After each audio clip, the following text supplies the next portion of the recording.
wabarakatuh. Kita berani masih tetap punya rekening di tempat riba. Wa iyyazubillah. Rezeki kita sudah dijamin iwafillah. Rezeki kita tidak pernah tertukar. Maka segera tutup rekening kita yang ada di tempat riba. Karena 1 detik ke depan kita tidak ada yang tahu. Apakah kita masih hidup? Apakah kita masih bernyawa? Apakah kita masih sempat untuk bertobat kepada Allah? Iwafillah. Jangan uang yang sedikit menjadi penyesalan tiada akhir.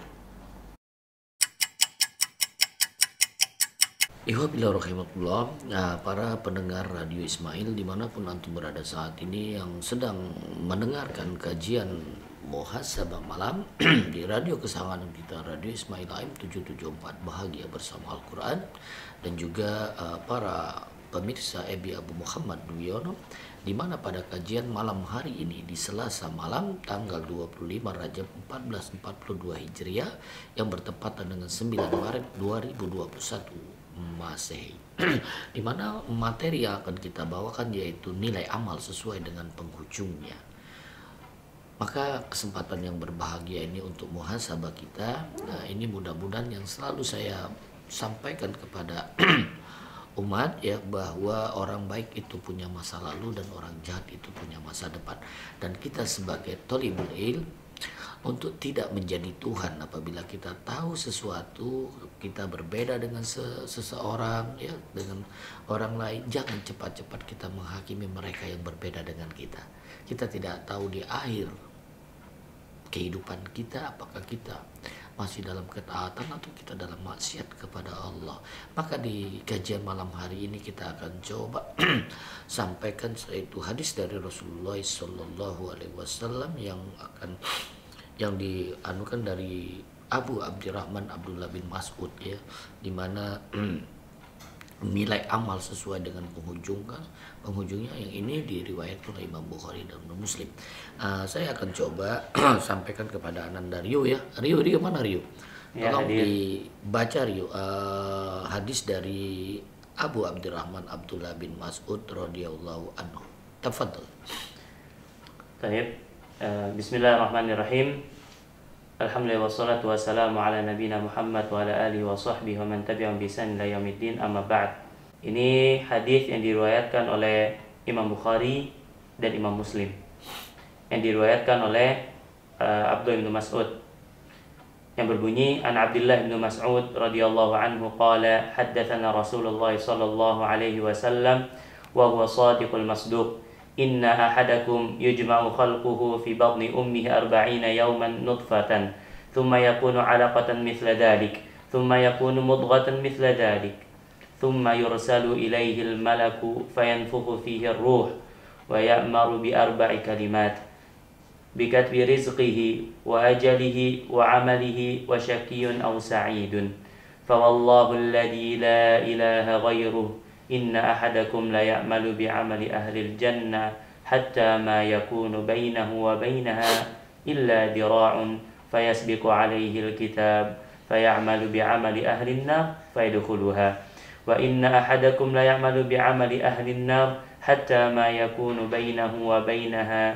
illa dira'un fayasbiqu alaihi alkitabu fayamalu bi'amali ahlil jannah fayadkhuluha. Rawahul Bukhari wa Muslim. Dari Abu Abdurrahman Abdullah bin Mas'ud radhiyallahu anhu, Nabi sallallahu alaihi wasallam memberitahukan kepada kami, dan beliau adalah orang yang jujur dan yang dibenarkan. Sesungguhnya proses penciptaan kalian di dalam perut ibu berlangsung selama 40 hari dalam bentuk air mani, kemudian menjadi segumpal darah yang menggantung selama 40 hari juga, kemudian menjadi segumpal daging selama 40 hari juga. Kemudian Allah mengutus seorang malaikat untuk meniupkan ruh ke janin dan diperintahkan mencatat 4 ketetapan: rezekinya, ajalnya, amalnya, dan penghujung hidupnya. Apakah menjadi orang yang bahagia atau orang yang celaka? Demi zat yang tiada sesembahan yang berhak disembah selain Dia, sesungguhnya ada orang yang mengamalkan amalan penghuni surga hingga jarak antara dia dengan surga tinggal 1 hasta, namun ketetapan takdir mendahuluinya. Kemudian dia mengamalkan amalan penduduk neraka, kemudian dia masuk neraka. Ada pula orang yang mengamalkan amalan penduduk neraka hingga jarak antara dia dengan neraka tinggal 1 hasta, namun ketetapan takdir mendahuluinya. Kemudian dia mengamalkan amalan penduduk surga, kemudian dia masuk surga. Hadis riwayat Bukhari dan Muslim. Masya Allah. Ikhwafillah rahimahullah, sudah kita dengarkan tadi apa yang disampaikan Ananda Rio ya, dia membacakan hadis dari Imam Bukhari wa Muslim, mana dari Abdurrahman Abdullah bin Mas'ud radhiyallahu anhu. Itu menceritakan kondisi penciptaan seorang hamba Allah ya, yang namanya manusia ya, bahwa itu sudah muncul pada saat hari ke-40 ya, di mana ada 40 hari bentuk air mani, 40 hari segumpal darah, 40 hari segumpal daging. Nah, pada saat udah 4 bulan baru Allah mengutus seorang malaikat untuk meniup ruh ke janin yang diperintahkan 4 ketetapan. Perhatikan ini, ada 4 ketetapan. Yang pertama rezeki.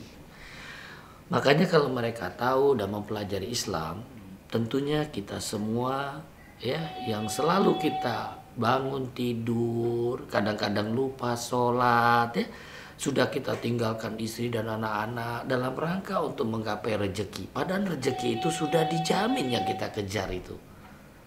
Ya. Jadi ini sudah ditetapkan. Jadi mau kita semangat maupun tidak semangat, rezeki itu akan sampai kepada kita yang sudah tercatat di Lauh Mahfuz 50.000 tahun sebelum Allah ciptakan langit dan bumi. Nah, kalau kita paham di sini, tentunya harusnya hak Allah, kewajiban kita kepada Allah itu yang diutamakan. Jadi ini sebagai muhasabah kita kepada saudara-saudara kita, ya, mungkin orang tua kita, mungkin istri kita, mungkin suami kita, mungkin anak-anak kita, yang sering mendahulukan kehidupan dunia, takut kalau nggak dapat rezeki sehingga lupa sholat. Perhatikan untuk muhasabah kita bagi Bapak Ibu sekalian, saudara-saudaraku ya, para pendengar Radio Ismail AM 774 Bahagia Bersama Al-Quran, dan juga pemirsa IB Abu Muhammad Duwiono. Silakan muhasabah, jangan lihat kanan kiri, depan belakang ataupun atas bawah kita ya. Kita lihat diri kita ya. Bangun tidur kita malam hari jam berapa, atau di pagi hari jam berapa? Perhatikan. Apakah kita bangun tidur ingat Allah, atau lupa dengan Allah? Nah, kenapa untuk mengejar rezeki sehingga lupa dengan Allah? Padahal yang memberi rezeki sudah ditetapkan oleh Allah. Rezeki kita sudah ditetapkan oleh Allah. Nah, menurut Syekh Utsaimin, rezeki itu ada 2. Yang ditetapkan itu rezeki badan. Rezeki badan, sementara rezeki agama belum. Itu yang harusnya kita cari. Rezeki badan itu apa? Ya, untuk makan kita, untuk minum kita, untuk pakaian kita. Ini yang ditetapkan. Sementara rezeki agama itu ilmu dan iman. Ini yang harusnya kita terus belajar. Sehingga kita akan tahu persis sampai sejauh mana kita untuk kenal dengan Allah, kenal dengan Rasulullah Sallallahu Alaihi Wasallam.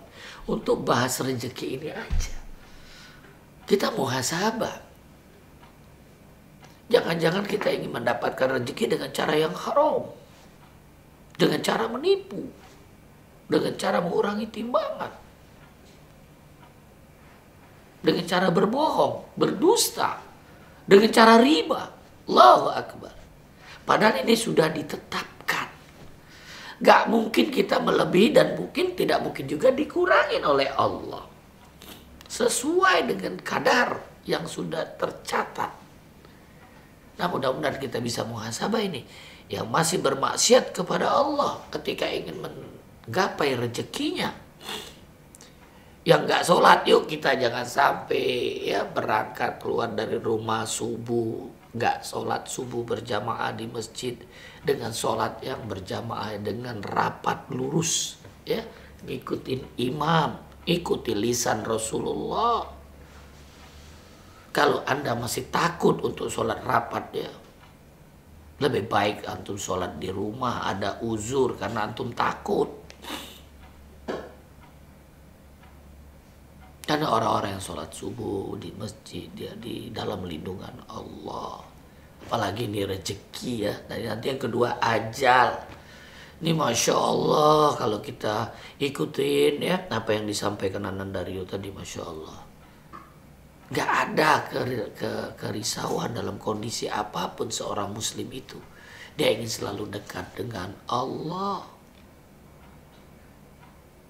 Selalu dekat dengan Allah. Maka ketika bangun tidur, ucapkan Alhamdulillah ahyana ba'da amatama wa ilaihi nusyur. Ingat, langsung kita ke kamar mandi, ya. Kita ambil air wudhu, siap kita sholat. Kalau siap kita mandi, dan kita sholat malam, sholat tahajud, sholat witir. Kalau masih ada waktunya, kalau tidak minimal sebelum, jangan sampai tertinggal sholat witir. Azan berbunyi waktu subuh, jangan sampai tidak sholat 2 rakaat, namanya sholat fajar. Ini Masya Allah, ini rezeki. Ketika kita bisa melakukan ini rezeki dari Allah. Karena begitu banyak orang yang sehat fisiknya, waktunya luang, tapi tidak dimampukan untuk bisa sholat fajar. Kenapa? Disibukkan oleh dunia. Bangun tidur terus mandi langsung berangkat. Takut ketinggalan kereta. Lupa sholat. Kadang buru-buru tuh sholat. Ya. Dan alhamdulillah masih begitu juga banyak yang masih meluangkan waktu gitu ya. Sholat di deket stasiun gitu ya, dia manfaatin itu. Alhamdulillah. Tapi begitu banyak saudara-saudara kita yang berKTP muslim, ketika waktu subuh, waktu sebelum sholat subuh, sholat fajar itu masih banyak yang bertebaran di pasar-pasar hanya untuk mencari keuntungan yang 1.000, 100.000, 1 juta. Padahal Allah siapkan dunia dan seisinya. Ini kalau kita paham. Ini baru dari rezeki. Kita bisa lihat kalau memang rezeki itu hasil karya kita, kebanyak waktu yang digunakan. Tentu yang buka 24 jam itu orang kaya. Tapi buktinya tidak. Malah justru orang yang datangnya sebentar, ya, bayarannya mahal. Kenapa? Dengan akalnya, dengan strateginya. Ada juga yang tidak begitu, tahu-tahu rezekinya datang. Allah yang datangkan. Rezeki yang tidak diduga-duga. Nah ini coba kalau kita bisa melihat fenomena itu ada di depan mata kita. Yang bekerja siang malam ya, suaminya di mana, istrinya di mana ya. Sholatnya kemana-mana, tapi biasa-biasa aja. Punya rumah ngutang, ngutangnya riba lagi. Punya mobil ngutang, ngutangnya riba lagi. Tapi di mata manusia, di mata masyarakat statusnya bagus. Tapi ada orang yang tenang-tenang aja ya. Waktu sholat dia sholat, waktu makan dia makan ya. Duduk-duduk, orang kerja dia enggak, tidur aja, dapat mobil. Asik kan? Rezeki yang tidak diduga-duga. Keren itu namanya, itu rezeki yang tidak diduga-duga. Ya. Kerja kagak. Yang penting dia hormat sama orang tuanya. Apa dipanggil ibunya nurut, gitu kan? Apa yang diminta ada. Itu rezeki dari Allah. Karena dia jaga sholat, hafal Quran, asik kan? Ini. Nah makanya itu orang-orang itu ada di depan mata kita loh. Gak jauh-jauh. Ada yang pagi gak sholat subuh, pergi pagi, siang, malam kerja. Hasilnya capek aja badannya, gak dapat apa-apa. Karena jauh dari orang tuanya. Karena gak nurut sama orang tuanya. Rezekinya terhambat. Ini baru dari sisi rezeki yang sudah ditetapkan. Belum yang kedua, ajalnya. Kalau tahu sudah ajalnya tercatat, ajal itu pasti. Nah makanya orang yang sudah tahu seorang muslim, ya, tidak tahu kondisi apa sakit, bukan untuk mati sakit itu. Makanya dengan tahu ini, corona ini nggak ada apa-apanya. Karena sakit itu nikmat bagi orang beriman. Ini muhasabah yang luar biasa. Sakit itu nikmat bagi orang yang beriman. Tapi untuk orang kafir, untuk orang munafik, dia adalah musibah besar, ketakutan yang luar biasa. Karena sakit itu salah satunya penggugur dosa. Kalau sering saya bawakan, sarana antum kalau ingin takwa lewat sakit. Karena orang yang terkena penyakit, kalau dia orang beriman, dia segera istighfar. Dia bertobat kepada Allah. Allahu Akbar. Lewat sakit. Kalau lewat kegemerlapan dunia, kekayaan, lupa, sering lupa. Padahal harusnya kalau itu dia bersyukur. Itu orang beriman. Dapat nikmat dia bersyukur. Dapat musibah dia sabar. Cepat-cepat dia ingat Allah. Karena ini sudah tercatat. Makanya ajal itu bukan karena sakit. Karena rezekinya sudah sampai semua yang tercatat. Yang sudah tercatat, yang sudah diperjanjikan. Yang sudah disepakati. Maka ajal tiba. Kalau belum rezekinya sampai semua, nggak mungkin ajal tiba. Jadi ini pasti. Ya, ini pasti nih. Ya. Ini ajal. Ya. Setelah rezeki tahu ajal, makanya sudah tahu kita ajal ini semua. Makanya ketika tahu ini, kita sekecil apapun maksiat itu kita akan takut. Karena kita nggak tahu nih 1 detik ke depan kita masih hidup. Kita nggak ada yang tahu. Padahal majelis ini sudah disampaikan, amal kita tuh di penghujung. Nah bagi orang yang beriman ini, takut dia untuk bermaksiat kepada Allah. Yang sudah tahu riba, takut dia punya rekening di bank riba. Ini anehnya kita, anti riba katanya, komunitas riba. Ya, yang membenci bank riba. Ya, komunitas anti riba maksudnya. Ya. Tapi sayangnya kenapa kok benci bank syariah? Ya, harusnya kita, ya, semua kaum muslimin tutup semua rekening yang ada di perbankan riba, hijrah ke bank syariah. Karena kita nggak tahu rezeki yang sudah diberikan Allah itu jangan taruh di tempat haram. Perbankan konvensional itu usaha yang bertentangan dengan prinsip syariat Islam. Ini Dewan Syariah Nasional Majelis Ulama Indonesia tetapkan itu perbankan konvensional itu ribawi. Nah makanya kita kaum muslimin, ya, yang sudah tahu ini, yuk kita semua ke bank syariah. Kalau bank syariah prakteknya, ya, ada undang-undangnya, ada aturan, belum sesuai, yuk kita sama-sama diskusikan. Kita nasihati. Kita ajak dia melakukan perbaikan. Dia manusia kok. Kalau kita bawakan dengan hikmah, ya, gak ada yang kepikir dulu ada bank syariah loh. Ini kerja keras orang tua kita. Jangan kita jauhi. Mari kita sama-sama.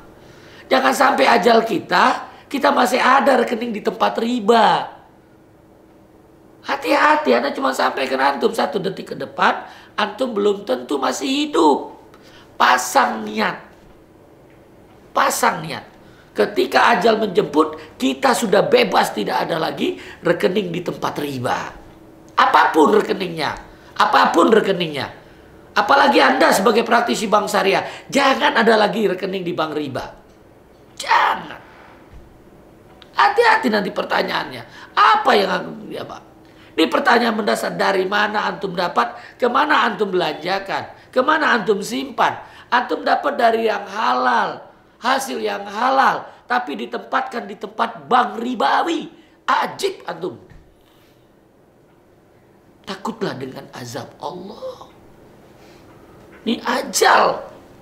Ajal ini pasti. Kullu nafsin zaikatul maut. Setiap yang bernyawa pasti mati. Jadi jangan takut dengan kematian. Karena mati ini dasar untuk kita bisa melihat Allah. Karena mati itu melihat Allah tujuan iman. Kalau orang beriman tuh berharap bisa melihat wajah Allah. Nah, untuk bisa melihat wajah Allah, kita masuk surga dulu. Loh, kalau di neraka gimana? Ketika penghujung amal kita maksiat. Apa maksiatnya? Rekening kita masih ada di tempat riba. Kita masih jadi rentenir. Ini masalahnya. Ya. Ini baru 2 yang kita bahas nih ya. Dan jangan sampai kita di penghujung ini. Ya. Kita akan lanjutkan setelah yang satu ini. Alhamdulillah, kita lanjutkan kajian malam hari ini dalam muhasabah malam, di mana nilai amal sesuai dengan penghujungnya. Yang mana di sesi pertama tadi kita sudah bahas tentang ketetapan yang sudah dicatat, yaitu ada 4. Yang pertama adalah rezeki, yang kedua ajal ya. Jadi ajal yang kedua yang sudah kita bahas, bahwa ajal itu tidak bisa dimajukan dan tidak juga bisa dimundurkan. Ketika datang ajal itu artinya rezekinya sudah sampai artinya, ya. Maka kita lanjutkan yang ketiga apa? Yang ketiga itu adalah amalnya. Nah, amal ini ya, kita jangan lihat kanan kiri kita, depan belakang kita, atau atas bawah kita. Ayo bina kita mulai ya. Ketika amal itu adalah sesuatu yang kita amalkan tergantung pada niat. Innamal a'malu binniyat. Maka amalkanlah ilmu yang sudah didapat. Ilmu itu adalah qala Allah, qala Rasul, wa qala sahabat. Itu yang namanya ilmu. Kalau yang untuk dunia itu namanya pengetahuan. Maka ilmu yang sudah kita dapat ini segera amalkan. Jangan tunda. Jangan tunda dengan kata nanti aja deh, antum duluan. Hati-hati, ini bahasa setan, ini bahasa iblis. Ya, ketika kita sudah punya ilmu, ya, sudah tahu, gitu ya, tar deh. Karena tadi sudah tahu tuh, ajal nggak tahu kita. Kok berani-beraninya? Ntar dulu, antum duluan. Ya, ini godaan dari setan, godaan dari iblis ini. Dengan bahasa yang Masya Allah, ya, nanti aja antum duluan, bentar Anda masih sibuk nih, ya, ini bahaya nih. Atau besok aja nih tanggung, antum duluan deh. Hati-hati, ya, ada bahasa-bahasa ini, karena ini perangkap setan iblis ini. Ya. Jangan sampai kita terbawa. Ketika ada yang memberitahu tentang kebaikan, segera amalkan sebatas kemampuan kita. Ketika ada orang yang memberitahu kepada kita satu kemungkaran, segera putuskan, segera stop saat itu juga. Ya. Jangan tunda, jangan tunda. Apalagi dengan kata-kata nanti deh. Ya.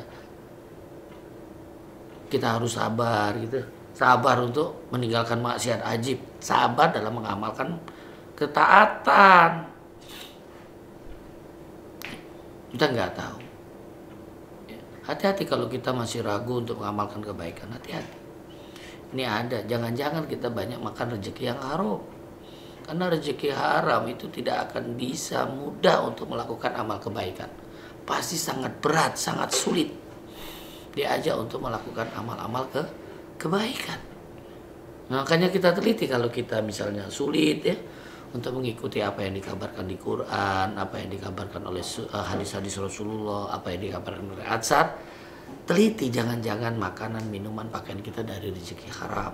Itu yang menyebabkannya. Makanya aneh juga ya.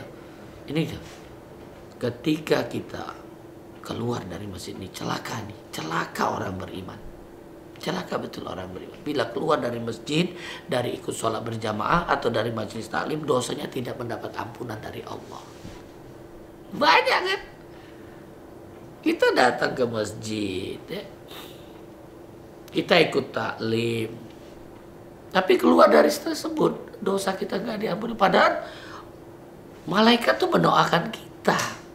Nah, kalau kita tidak dapat ampunan dari Allah, hati-hati. Maka banyak istighfar. Astagfirullah. Tobat kita. Tobat. Iwabillah rahimahullah, sahabat Ismail, dimanapun antum berada, yang saat ini mendengarkan kajian malam muhasabah, di mana nilai amal sesuai dengan penghujungnya. Jangan-jangan ini detik-detik penghujung umur kita, iwabillah. Kita nggak ada yang tahu. Kita nggak ada yang terpikir itu. Karena begitu banyak kita lihat di media sosial yang bertebaran. Kita bisa lihat imam lagi sholat, dipanggil Allah. Nikmat penghujung akhir yang bagus. Kita sekarang ini takut untuk sholat berjamaah di masjid. Takut mati. Padahal kita berharap mati yang indah. Sedang sholat, dipanggil Allah mati. Sedang ceramah gitu ya, dipanggil Allah mati. Sedang baca Al-Quran, dipanggil Allah mati kita. Ini yang harusnya kita doa, kita damba-dambakan. Jangan sedang bermaksiat, sedang bertransaksi ribawi, mati. Nauzubillah. Sedang mencelakakan orang, kita mati tanpa tobat. Sedang ngurangi timbangan, kita mati. Nauzubillah. Sedang bermaksiat kepada Allah, kita dipanggil Allah. Nauzubillah. Yuk kita perhatikan, yuk kita muhasabah. Rumah mewah kita tidak kita bawa ke dalam kubur. Rumah mewah kita tidak kita bawa ke dalam kubur. Mobil bagus kita tetap tinggal di dunia. Investasi kita yang ada di bank, saham itu di mana? Itu kita jadi bagian ahli waris. Enak kalau ahli warisnya ingat sama kita. Kalau enggak, antum yang kerja pagi, siang, malam, ya, lembur gitu ya. Nggak kenal waktu, nggak kenal sholat, nggak kenal tetangga. Nggak nikmatin rumah mewah tadi, mobil bagus tadi. Investasi atau nggak sempat nikmati. Ternyata belum berangkat haji, belum berangkat umroh. Nauzubillah.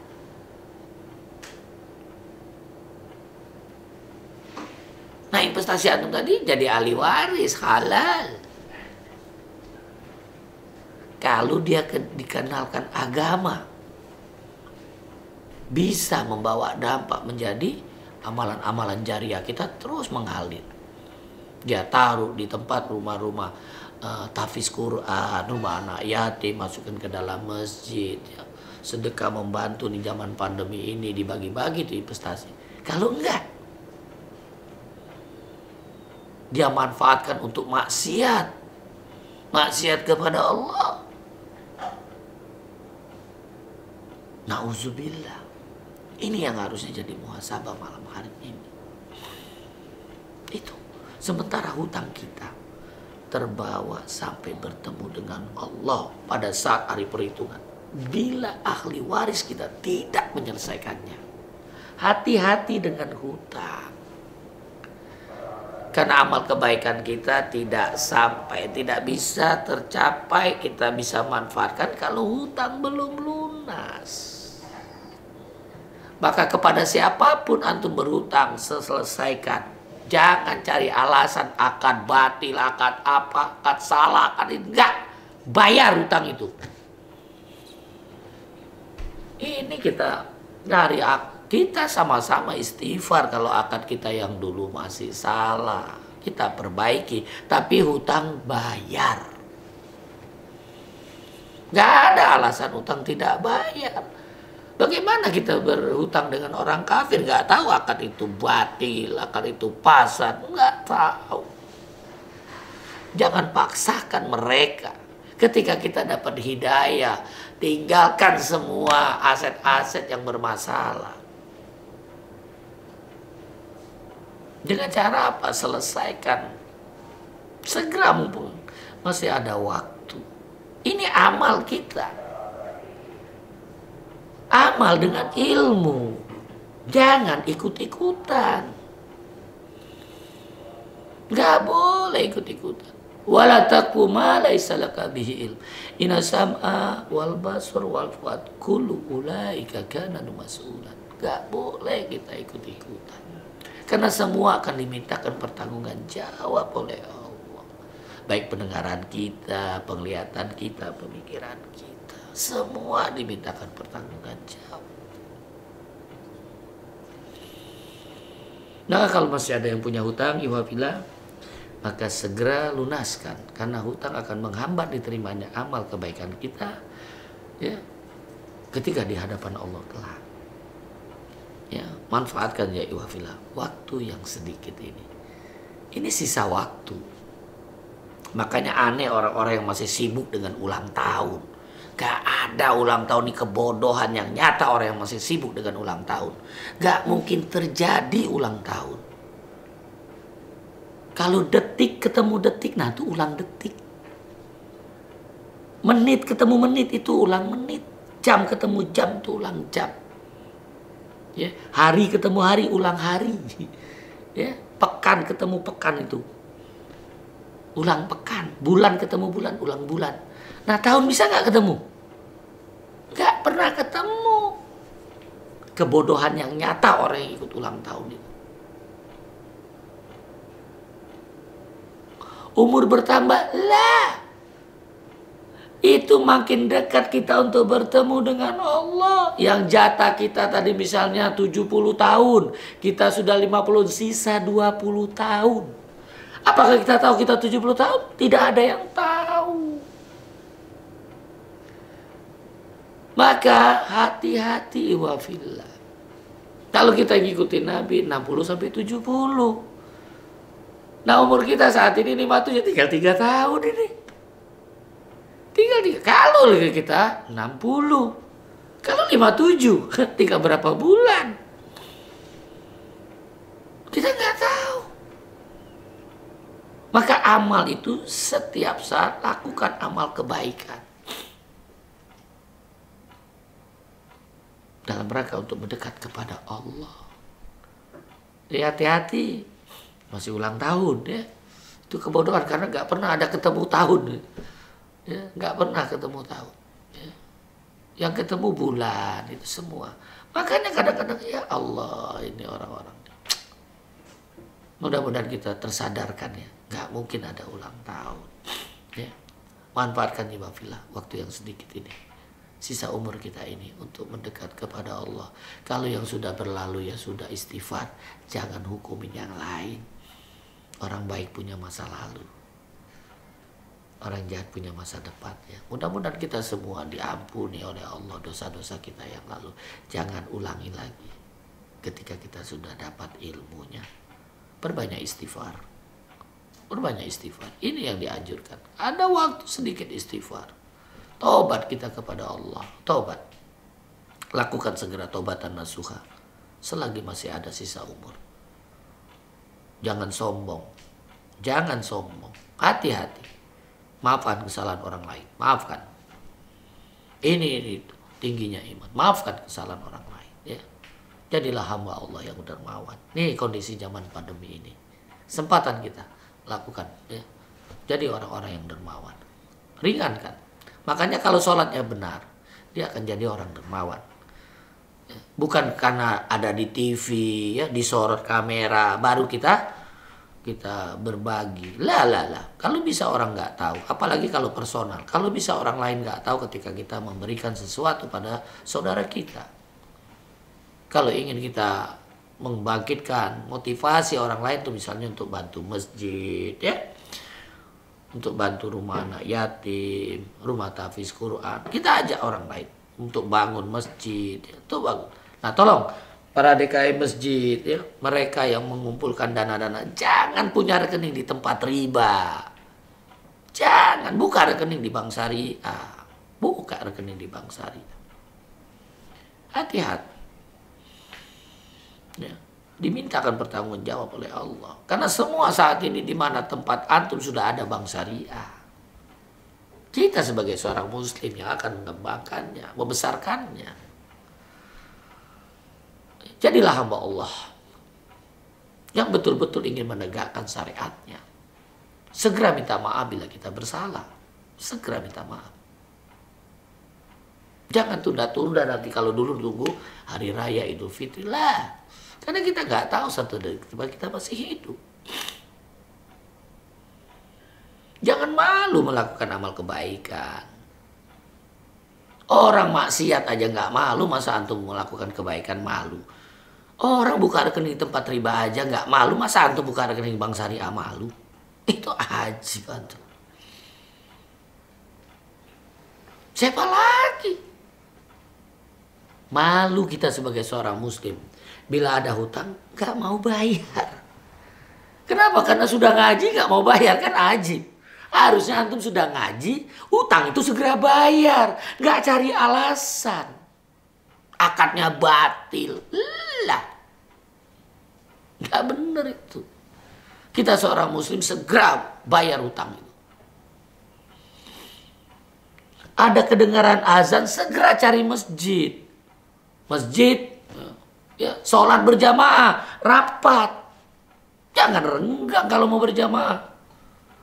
Kalau kita takut dengan azab Allah, ini prosedural, protokol di dalam masjid, lisan daripada Rasulullah Sallallahu Alaihi Wasallam.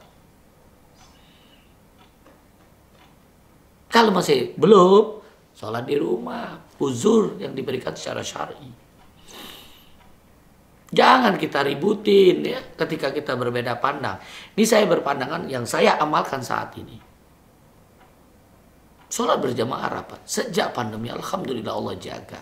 Karena saya yakin tadi. Ya, rezeki, ya, ajal itu udah tercatat. Ya. Makanya amalnya terus ngikutin. Karena kalau tidak mengikuti amalan yang dicontohkan oleh Rasulullah, amalan kita tertolak. Ini lisan Rasul. Man amila amalan laisa alaihi amruna fahuwa raddun. Barang siapa mengerjakan satu amalan dan amalan itu tidak pernah dicontohkan oleh Allah, maka amalan itu tertolak. Nah, mencoba untuk itu. Karena dengar azan datang ke masjid.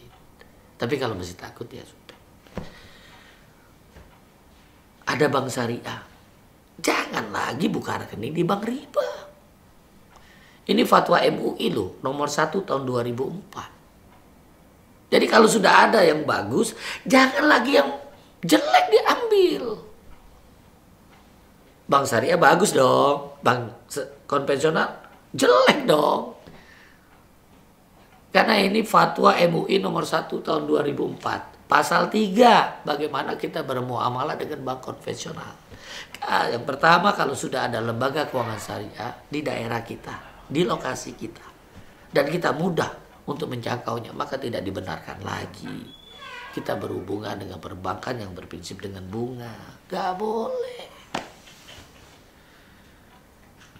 Tapi kalau belum ada, masih boleh. Karena itu ada darurat dan ada hajat. Ya.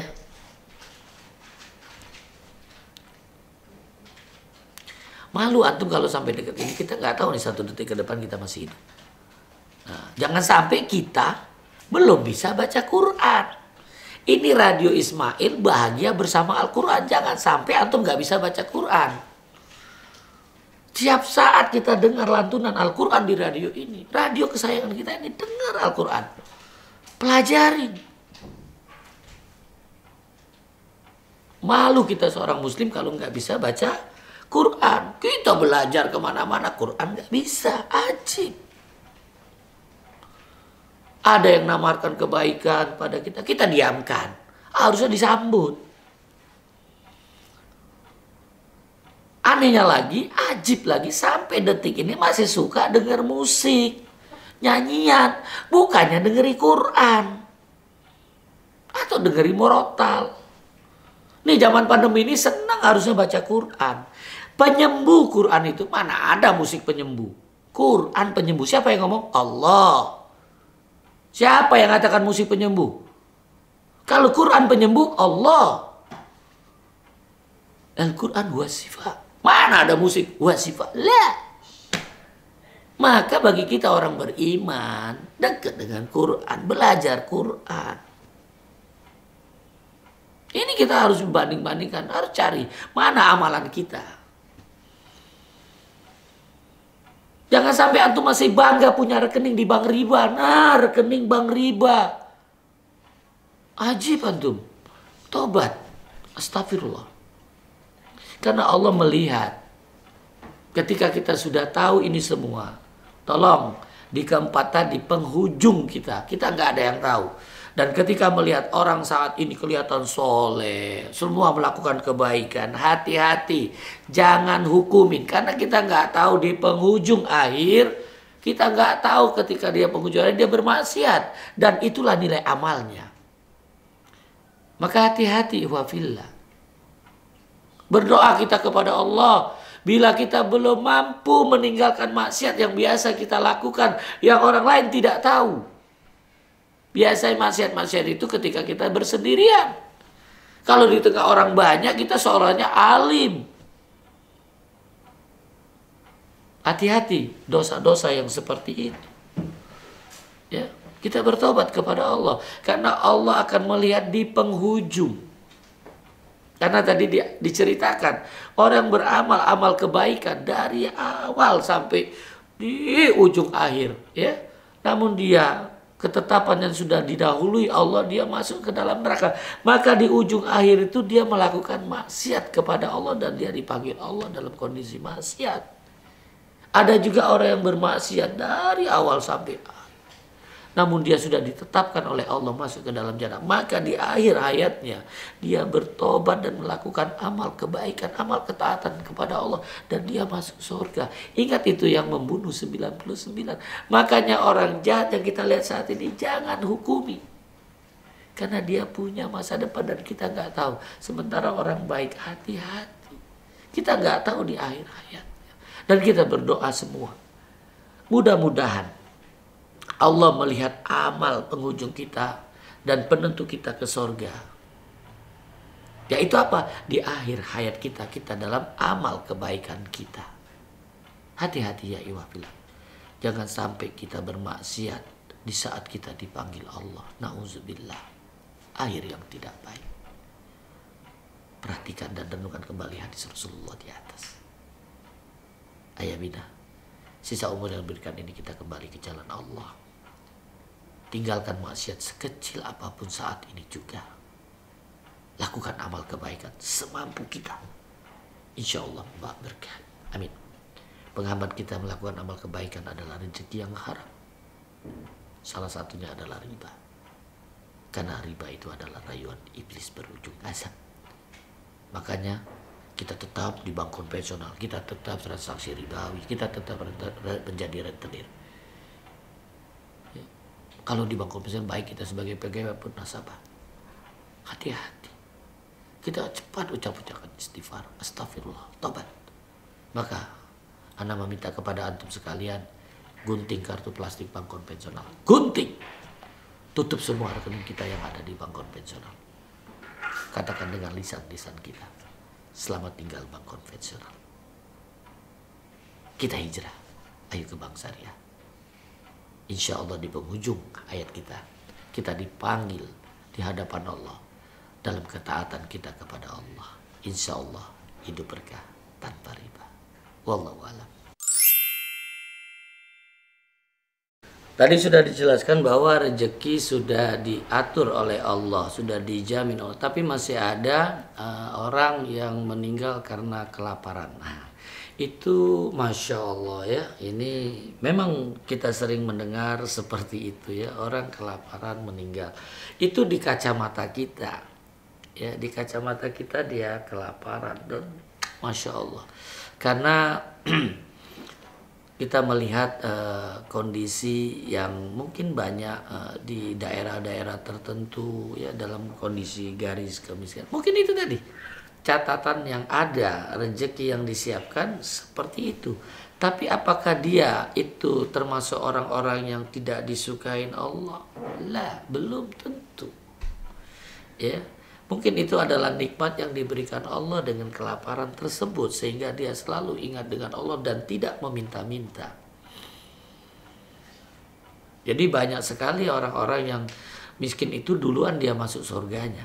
500 tahun lebih dulu orang-orang miskin untuk masuk ke dalam jannah dibandingkan dengan orang kaya. Maka kita harusnya terus berbaik sangka kepada Allah. Jadi dia mungkin orang-orang yang tetap menjaga keistiqomahan dia untuk tidak melakukan maksiat kepada Allah. Dan mungkin inilah yang disiapkan Allah rezeki dia.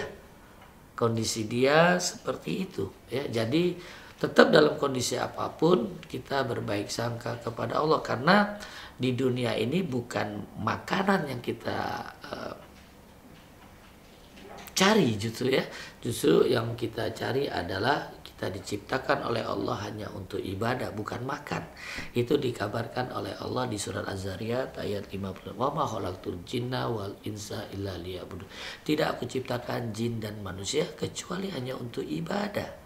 Jadi kita kalau melihat hadis di atas tadi bahwa rezekinya, ajalnya, amalnya dan di penghujung hidupnya itu sudah dicatat, sudah disiapkan pada saat 4 bulan ruh ditiupkan. Jadi kita melihatnya bukan dengan kacamata kita melihat dengan kacamata berbaik sangka kepada Allah. Mudah-mudahan orang tersebut adalah orang baik di mata Allah. Wallahu a'lam. Tuyib, ada pertanyaan, adakah rezeki dengan usaha yang kita lakukan itu ada kaitannya? Karena bisa aja ada rezeki yang datang dengan tiba-tiba. Gitu kan pertanyaannya? Tuyib, untuk rezeki itu ada 4 tingkatan. Rezeki yang disiapkan oleh Allah bagi kita orang beriman. Rezeki yang pertama itu rezeki dasar. Semua hamba Allah diberikan oleh Allah. Rezeki dasar ini ada di surat Hud ayat 6. Bahwa rezeki itu aku jamin. Semua makhluk binatang melata dijamin oleh Allah rezekinya. Nah tadi itu yang kedua, rezeki sesuai dengan apa yang diusahakannya.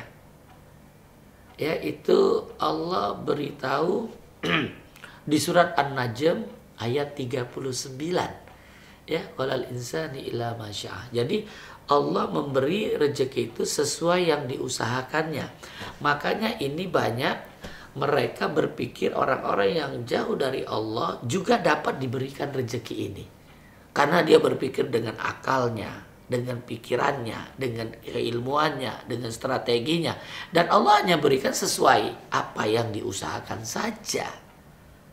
Ini rezeki tingkatan kedua dan ini banyak dilakukan oleh orang-orang kafir, orang munafik. Ya, dia melakukan untuk mendapatkan rezeki itu padahal tidak akan bertambah. Ya, sesuai yang diusahakan saja. Ya, mau dia berbuat curang, ya, melakukan maksiat dia kepada Allah, rezekinya segitu aja sesuai yang sudah tercatat. Tidak akan lebih. Contoh kalau dia mewah, dia hartanya banyak, tapi makanannya cuma minum air putih. Ini ngapain punya uang banyak, rumah mewah, mobil bagus, pas makan cuman boleh minum air putih kata dokter. Yang ini nggak boleh, yang ini nggak boleh. Nah itu. Karena kita kadang-kadang rumah mewah, mobil mewah ya. Harta banyak ya, investasi di mana-mana. Tapi penyakitan. Ngapain? Nah mereka kan nggak pernah berpikir. Seolah-olah harta itu dengan rezeki yang berbentuk dengan aset. Rupiah lah. Rezeki itu kemampuan kita ketika dengar aja datang ke masjid. Ini Masya Allah. Kita mudah untuk membaca Al-Quran. Ini tidak pernah dihitung rezeki. Padahal itu rezeki yang luar biasa. Karena kita bisa lihat, kemarin saya lihat. Masya Allah. Ananda Najah di Mataram. Lumpuh total. Otaknya lumpuh. Hafiz Quran. Lah kita yang sehat fisik. Belum hafiz. Ini rezeki yang luar biasa. Bisa menyiapkan mahkota untuk orang tuanya. Menjadi kebanggaan orang tuanya. Padahal fisiknya sakit. Ini rezeki yang gak bisa dibayar dengan rupiah. Ketika kita mudah untuk datang ke masjid. Kita bisa hadir di taklim. Ini rezeki gak bisa dibayar rupiah. Kita bisa bersama istri, bersama anak. Gak bisa dibayar rupiah. Begitu banyak orang-orang punya jabatan, punya ini. Istrinya jauh. Anaknya jauh. Gak bisa deket, makan bareng-bareng gak bisa. Ya, makan ini gak boleh, makan gak bisa. Nah ini yang kadang-kadang. Nah itu kalau dia memikirkan rezeki itu hasil karya. Padahal ada posisi yang ketiga. Rezeki tingkatan ketiga itu rezeki orang yang bersyukur. Itu di Ibrahim ayat 7. Nah apapun yang dapat oleh kita ketika kita bersyukur kepada Allah dengan mengucapkan Alhamdulillah. Fi khairin insyaallah. Allah tambah. La in sakartum la azidanakum wa la in kafartum inna azabi lasadid. Jadi kalau kita bersyukur aku tambah. Nah ini posisi tingkat ketiga. Nah yang aku sebutkan tadi ada rezeki yang tidak diduga-duga. Itu posisi paling tinggi. Siapa dia? Orang bertakwa. Maka kita semua ini mengejar untuk bisa menjadi hamba Allah yang takwa. Karena kalau kita masuk posisi hamba Allah yang bertakwa, semua kesulitan kita dimudahkan oleh Allah, diberikan jalan keluar oleh Allah. Wa may yattaqillah yaj'al lahu makhraja wa yarzuqhu min haitsu la yahtasib. Ini luar biasa.